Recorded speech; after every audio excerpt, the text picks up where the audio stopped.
found online workouts and free weights where it's hard to find is toilet paper and Lysol spray.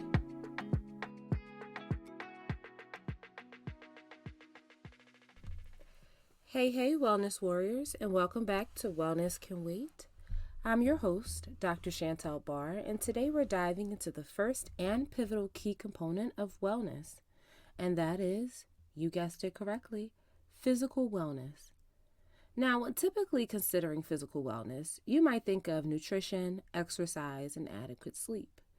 Well, today we will go well beyond those basic factors and work toward creating a holistic or whole body lifestyle centered in honoring your divine body. From both a Western and Eastern perspective, and deeply rooted in the belief that your body is not an apology, and the sooner we learn to honor our bodies, the better the rest of our lives will follow. The cumulative effect of caring for yourself in this way is really quite powerful. We will be talking about the importance of understanding components of physical well-being, discernment around standards and expectations of physical wellness, and in part 2, released next Monday, there will be an introduction to Ayurveda, the beginning of my path to subsistence. Subsistence is the act of maintaining and supporting myself with very clear non-negotiables at a minimum level. How am I maintaining and supporting my body and what I need? There will be a lot of information presented in this podcast today, and all of it is for informational purposes and educational purposes only. It should not substitute professional medical advice or consultations with your healthcare provider.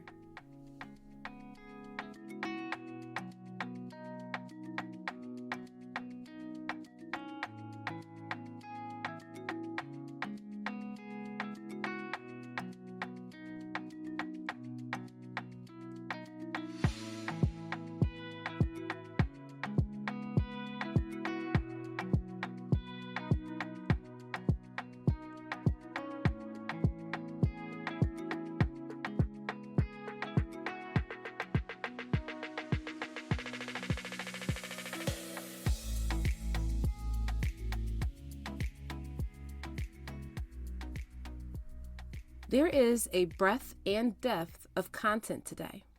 Make sure you have your cup of tea, your journal, and that you are comfy. There will be many topics for you to take notes on and reflect about. There will be 2 guided journaling sessions throughout, as well as consciously affirming your growth and development on this path of physical wellness. So, let's get started. First, let's start with the components recognized as part of physical wellness and well-being from a Western, or typically what we think of American perspective. The Western perspective refers to the viewpoints or interactions rooted in globally Western culture, philosophy, and artistic traditions.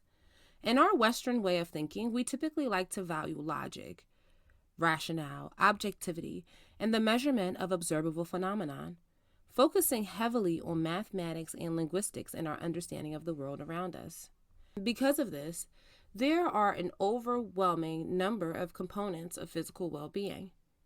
There are about 20 plus standard components, and those can be bucketed into 7 more easy to digest buckets.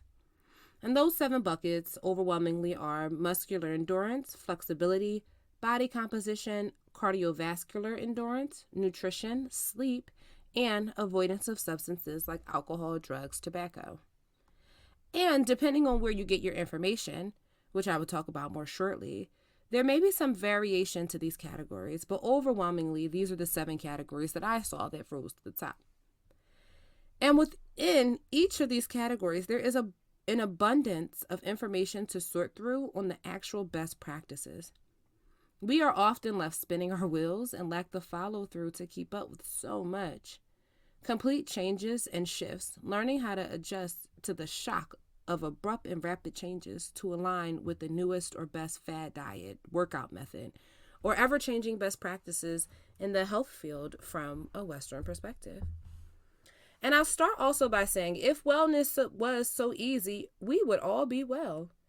If physical wellness or fitness was so easy, we will all be rocking toned bodies and six-pack abs and protein shakes to go. But we are not. In fact, we live in a country where childhood obesity is the second highest in the world, right after China. Obesity rates are significantly higher for Hispanic and Black people than white people. And according to the Center for Disease Prevention, in 1999 2000, the obesity rate in the United States was 30.5%. 20 years later, in 2020, the percent of people categorized as obese increased by 12% to a staggering 42%. You heard that right. In 2020, the CDC found that 42% of Americans are obese. And obesity rates have been increasing even more so since 2011. And even more interesting, the obesity rates declined for the first time from 2021 to 2023 by 2%. And although this was a minimal decrease, it is very interesting once you consider the impact COVID-19 had on the trajectory of obesity in the United States.